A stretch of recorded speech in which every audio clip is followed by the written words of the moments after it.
కోపం రాదనా? ఈ రోజుకి కూర్చొని చూడండి ఏం మాట్లాడుతున్నారో వాళ్ళు. ఆయన వాళ్ళ లాయర్ అంట, ఆయన ఎవరు ఏజీపీ అంట, పొన్నవోలు సుధాకర్ రెడ్డి గారు తిరుమల లడ్డుపై ఢిల్లీలో చేసిన కామెంట్ నా దృష్టికి తీసుకొచ్చారు. ఇలాంటి సెన్సిటివ్ సమయాల్లో ఎయిదర్ మౌనం మంచిది, మౌనం దాటి పొగరుగా మాట్లాడటం, నన్ను పచ్చి బూతులు తిట్టినా, నన్ను వక్రీకరించినా, నన్ను రోడ్డు మీదకి లాగిన నేను ఎప్పుడు మౌనంగానే ఉన్నా. కానీ వైసీపీని నాయకులు, విమర్శించే నాయకులు ప్రత్యేకంగా చెప్తున్నాం, సనాతన ధర్మాన్ని జోలికి రాకండి. తప్పు జరిగితే తప్పు జరిగిందని ఒప్పుకోండి, లేదా మాకు సంబంధం లేదని చెప్పండి. అంతేగాని మళ్ళీ అడ్డగోలుగా మాట్లాడితే ఎవ్వరం క్షమించం. ఇక్కడ మీరు కూడా హిందువులే, పొన్నవోలు సుధాకర్ రెడ్డి గారు మీరు హిందువులే. నోటికొచ్చినట్టు మాట్లాడకండి. తమాషాలుగా ఉందా మీకు? సరదాలుగా ఉన్నాయా? మొన్న ప్రకాష్ రాజ్ గారు మాట్లాడారు నా మీద. అరే నేను మాట్లాడుతుంది ఒక హిందువులు అపవిత్రం గురించి మాట్లాడుతున్నాను. ఇందులో ప్రకాష్ రాజ్ గారికి సంబంధం ఏంటి? ఇందులో నేను ఇంకొక మతాన్ని నిందించానా? ఇస్లాంని నిందించానా? క్రిస్టియానిటీని నిందించానా? అపవిత్రం జరిగింది, ఇలా జరగకూడదు, ఫుడ్ అడల్టరేషన్ జరిగిందని మాట్లాడుతుంటే దీన్ని గోల చేయకూడదంట. అంటే తప్పు జరిగినప్పుడు మాట్లాడకూడదా? ఒక అపవిత్రం జరిగితే మాట్లాడకూడదా? దేవతా విగ్రహాలను శిరచ్ఛేదం చేస్తే మాట్లాడకూడదా? ఏం పిచ్చి పట్టింది ఒక్కొక్కళ్ళకి? ఎవరి కోసం మాట్లాడుతున్నారు మీరు? ప్రకాష్ రాజ్ కూడా చెప్తా ఉన్నాను, నాకు మీరంటే గౌరవం, I have extreme respect for you. కానీ when it comes to secularism, Prakash Raj గారు, it's a two way, not one.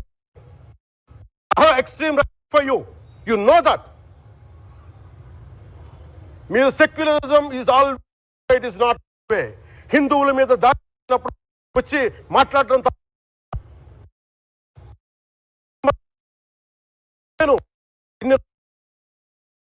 మంది కౌలు రైతులకు ఇచ్చాను, ఎంతమంది ముస్లిం ఇస్లాం రైతాంగానికి ఇచ్చాను నేను.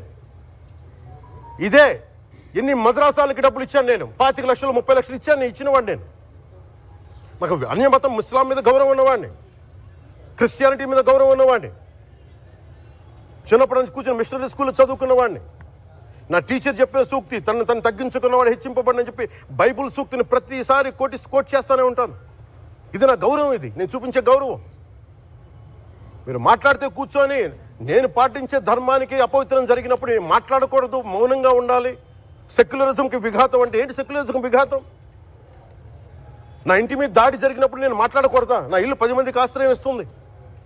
నా సనాతన ధర్మం అన్ని ధర్మాలకి ఆశ్రయం అయితే దానికి దాడి జరిగినప్పుడు, దాని మీద అపవిత్రం జరిగినప్పుడు దానికి కూడా మాట్లాడకూడదంటే ఏం మాట్లాడాలి మీతోటి? ప్రకాష్ రాజ్ గారు, you have to learn your lessons. I respect you. It's not just Prakash Raj Garu, all the people who thinks in the name of secularism, you're going haywire. Let me tell you guys, we are extremely hurt. Don't make a mockery out of our sentiments. We are deeply, deeply hurt. It's not fun for you, maybe it might be fun for you.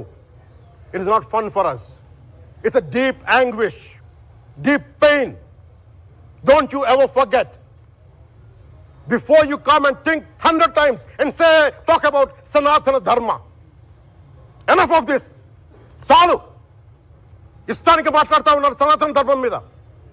Ayyappa స్వామి మీద మాట్లాడతారు, సరస్వతి దేవి మీద మాట్లాడతారు. అల్లా మీద మీరు మాట్లాడగలరా? మహమ్మద్ ప్రవక్త మీద మీరు మాట్లాడగలరా? Jesus మీద మీరు మాట్లాడగలరా? అందరూ కూర్చొని సనాతన ధర్మం మీద, వినాయకుడి మీద జోకులు వేస్తారు, దుర్గాదేవి మీద జోక్స్ వేస్తారు, సరస్వతి దేవి మీద జోక్స్ వేస్తారు. మా మనోభావాలు గాయపడవా? మాకు బాధ ఉండదా? అందుకే నేను ప్రతిపాదించింది ఏంటంటే ప్రతి దానికి రావలేకపోతున్నాం. సనాతన ధర్మ రక్షణ board is order of the day. ప్రతిసారి కూర్చోబెట్టి మేము డిఫెండ్ చేసుకోలేం. ఇది ప్రతి సగటు హిందువు తాలూకు ధర్మం. ఇదే ఇస్లాం మీద దాడి జరిగితే ఎంతమంది బయటకు వస్తారు, ఎంతమంది నిరసన తెలియజేస్తారు, రోడ్ల మీదకి రమ్మని చెప్పట్లా. కనీసం మీకు కోపం కూడా రాకపోతే మేము ఏం చేస్తాం? గుడికి వెళ్ళే ప్రతి హిందువు బాధ్యత కాదా ఇది? నా ఒక్కరి బాధ్యతేనా? మా బాధ్యతేనా? మీది కాదా? ధర్మాన్ని మీరు పరిరక్షించరాదు మీ బాధ్యత కాదా? ఈయన పొన్నవోలు సుధాకర్ రెడ్డి గారు మాట్లాడేది, పంది కొవ్వు చాలా ఖరీదైంది, ఆ కొవ్వు లడ్డు నెయ్యితో ఎలా కలుపుతారు? నెయ్యి 300 రూపాయలు ఉంటే పంది కొవ్వు 1200 రూపాయలు. బంగారంతో రాగి కలుపుతారా? ఇత్తడిలో పుత్తడి కలపరు.